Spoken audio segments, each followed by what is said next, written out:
Mari kita baca firman Tuhan di kitab 1 Timotius pasal 6 ayat 10.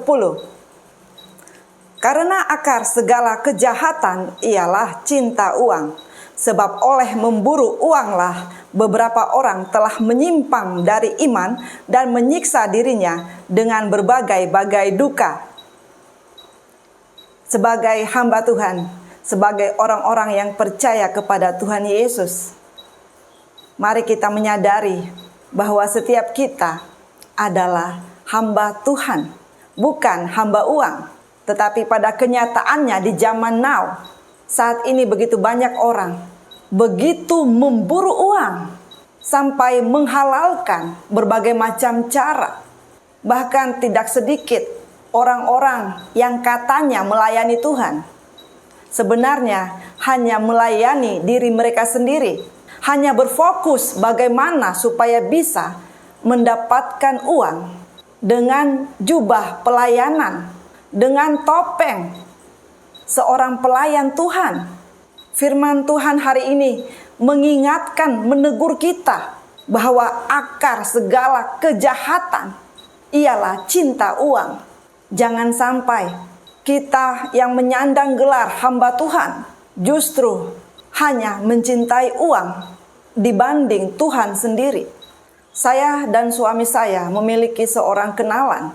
Ia seorang hamba Tuhan yang memiliki panti asuhan. Di antara anak-anak yang mereka asuh di panti tersebut, beberapa anak mengalami cacat secara fisik. Sewaktu itu suami saya berkunjung ke panti asuhan tersebut. Suami saya menceritakan bahwa bagaimana ia melihat anak-anak itu sangat bahagia bermain, berlari ke sana kemari.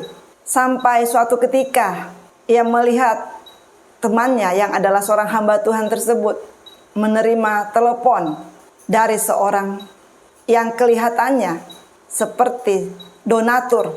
Hamba Tuhan tersebut kemudian memanggil anak cacat tersebut. Namun karena asik bermain, anak itu tidak mendengar.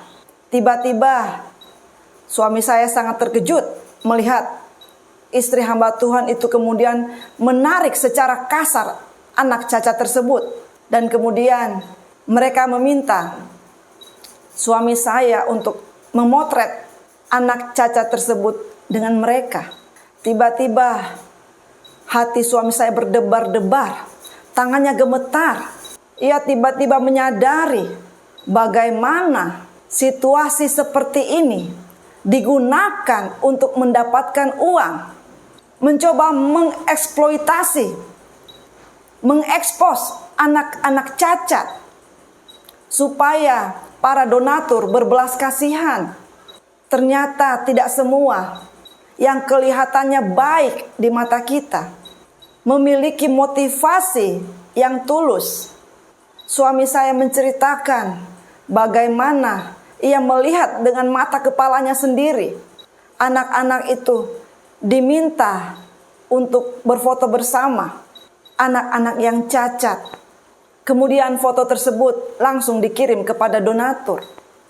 Jangan sampai motivasi kita yang kelihatannya berjiwa sosial, yang kelihatannya menolong sesama manusia, ujung-ujungnya karena ada motivasi untuk mendapatkan uang, mengatasnamakan pelayanan, mengatasnamakan kegiatan sosial.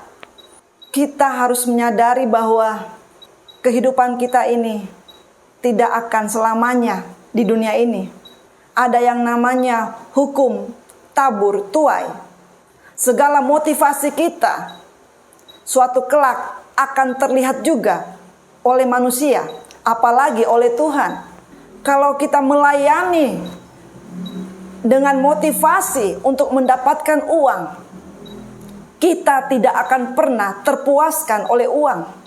Kita justru akan menjadi orang yang semakin serakah, semakin egois, karena motivasi hati kita dan pikiran kita dan semua apapun yang kita lakukan, meskipun mengatasnamakan Tuhan, ujung-ujungnya karena kita menginginkan uang.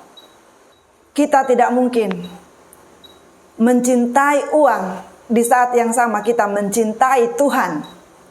Setiap kita memang butuh uang, tetapi jangan jadikan uang menjadi motivasi kita melayani Tuhan. Jangan kita menjadikan uang sebagai berhala dalam kehidupan kita. Ingatlah cerita dalam Alkitab. Tuhan Yesus sendiri mengatakan, orang kaya sukar masuk kerajaan sorga. Bukan berarti orang kaya tidak akan masuk sorga, tetapi sukar. Oleh karena itu, selidiki motivasi kita dalam melayani Tuhan. Apakah memang kita sungguh-sungguh melayani Tuhan dengan ketulusan?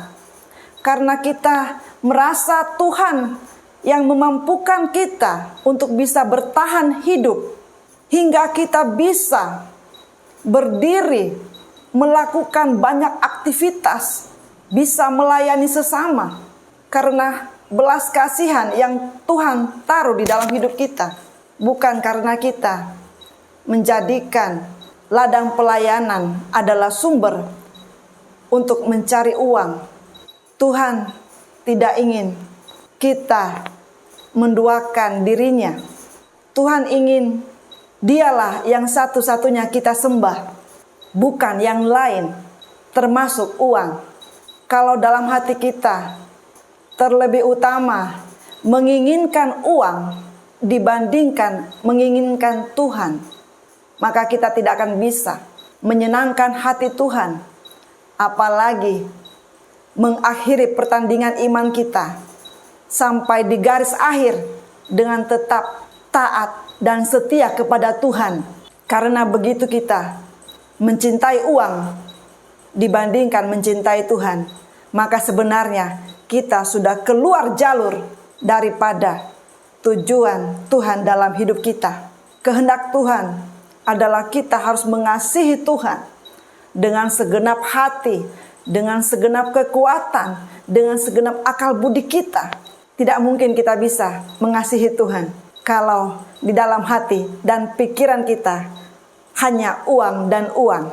Jangan sampai kita binasa dan masuk neraka karena kita lebih mencintai uang daripada mencintai Tuhan.